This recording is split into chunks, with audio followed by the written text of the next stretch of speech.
Di ba? Supportahan mo yung mga invites doon. Tama ba yun? Kung may extra time ka, mag-invite ka rin. Di ba? Hindi yung pupunta ka office, anong balita? Tambay-tambay, tapik-tapik. Ano, okay ba? Ganitong klase negosyo. Kasi kala nila, kumuha silang dalawa, titigil na sila, masyado sila masunurin. Di ba? Yun lang kukunin mo, dalawa, tapos ka na. Tama ba yun? Di ba? Ginawa mo sila, nag-uumpisa ka pa lang. Tama ba yun? Di ba? And huwag tayo magsasawa. Di ba? Kasi ganun yung tao, pag meron ka na, dating wala, gusto mo guminhawa buhay mo. Ngayon naman, pag ginhawa ng buhay mo, ayaw mo na naman, ano ba gusto mo talaga?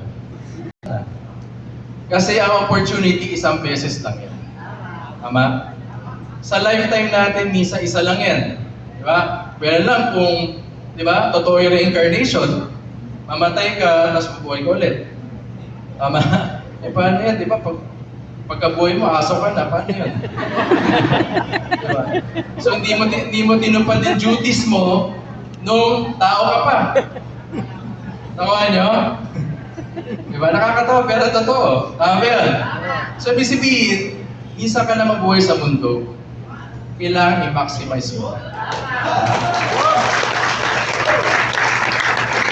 Maximize mo, galingan mo na. Kasi baka wala nang second chance or second opportunity. And mostly ganun. Di ba? Kunyari, iba, nag-OFW, tapos binaltas yung pera. Bakit? Tapos, malakas siya, biglang na-stroke. Eh, paano na? Paano na yung mga ginastos ng pera? Paano mo kikitaya ulit? Eh, hindi ka na makalakad. Kaya ba natin? So, ibig sabihin, habang malakas tayo, dapat, di ba? Gawin na natin yung dapat gawin. Diba? Na mabuti. Tama ba yan? Maximize na natin. Bakit merong tycoon? Bakit may mayaman? Bakit yung mga topper na mayaman dito, mga Hall of Famer? Kasi they've done their part. Tinrabaho nila yan. Kaya yun yung reward nila, yumaman. Diba?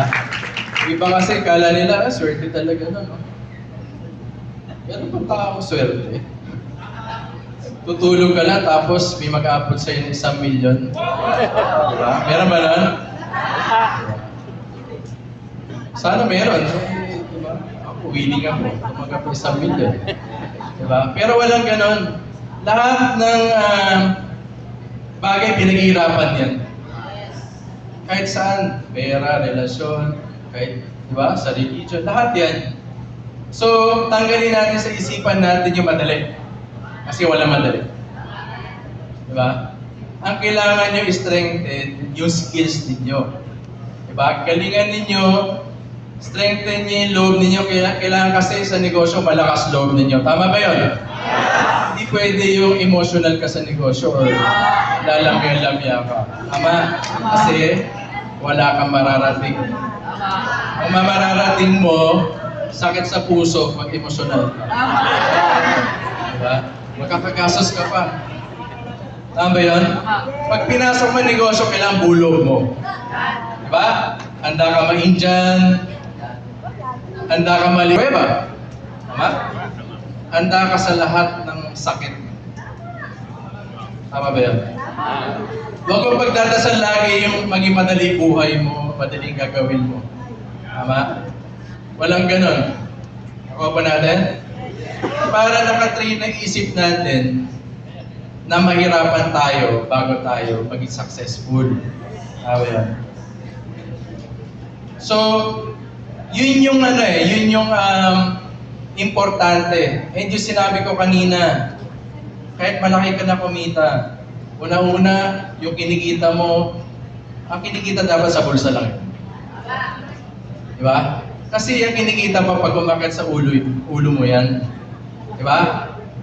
Magiging mayabang ka na, mapangmata ka na, di ba? Papagalitan mo yung downline mo kasi may pera ka na eh. Doon mag-uumpisa masira yung negosyo mo. Tama? So, ibig sabihin, kung makikita mo, kahit sa network marketing, yung pinakamayayaman sa buong mundo, iba yung attitude nila. Diba? Mabait sa empleyado, stricto, pero nasa tama. Diba? Kumbaga, dapat ganun. Para masustain mo kung nasa ka ngayon or mas mahigitan mo pa kung nasa ka ngayon mas aangat ka pa. Tama?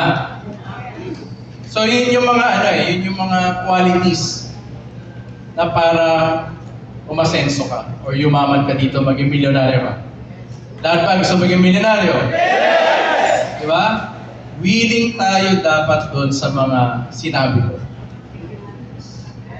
Lahat ba yan? Pinapractice na natin. Lahat leaders dito. Yes! Diba? Iba, di yan naniniwala. Medyo di yan naniniwala. Diba? Kailangan pa natin ibigay yung todo natin. Yes. Diba? Kasi pinapangarap natin magkabahay tayo, tapos effort mo pang tricycle lang. Diba? Maraming ganun eh. Gusto ko magkabahay, pero ang effort niya pang pedicab. Tama ba yun? Diba? Yung mga dito, yung mga milyonaryo, effort pang milyonaryo. Diba? Effort pang mansyon, effort pang resort, effort pang speedboat or sports car. Tama ba yan? Huwag kayo maniniwala sa nakikita sa social media na kakasali lang sa ibang kumpanya. Meron ng Mustang, meron ng Lamborghini. Diba? Yun. Wala yun, parang pelikula lang yan. Diba? Pahiram lang yun. Gets? So, dito, ang maganda, dapat organic yung growth mo.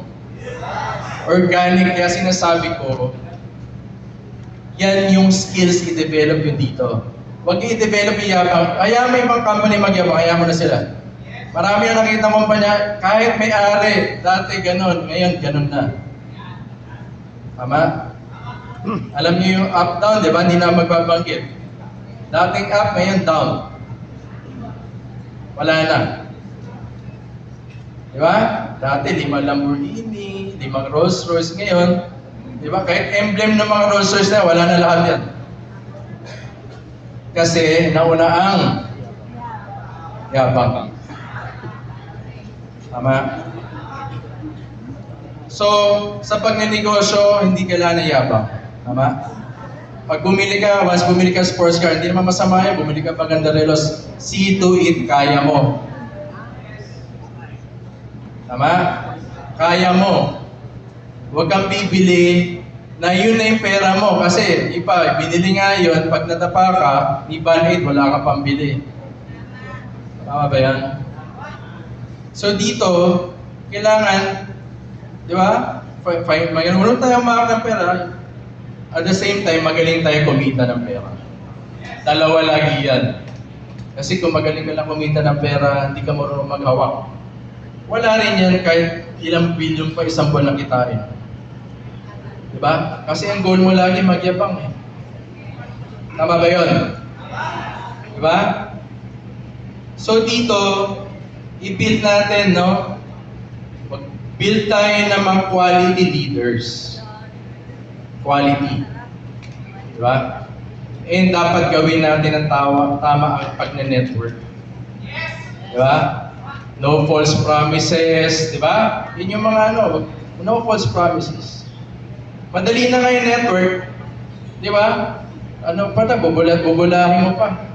Left and right na nga lang, may mas padali sa left and right, front and back. Ha? Nakaupo natin. Sabi ko, ang networking yung pinakamadaling negosyo sa buong mundo. Ha? Kaysa mag-traditional business ka. Ito na yung tamang vehicle para yumaman ka. Tanda mo yun.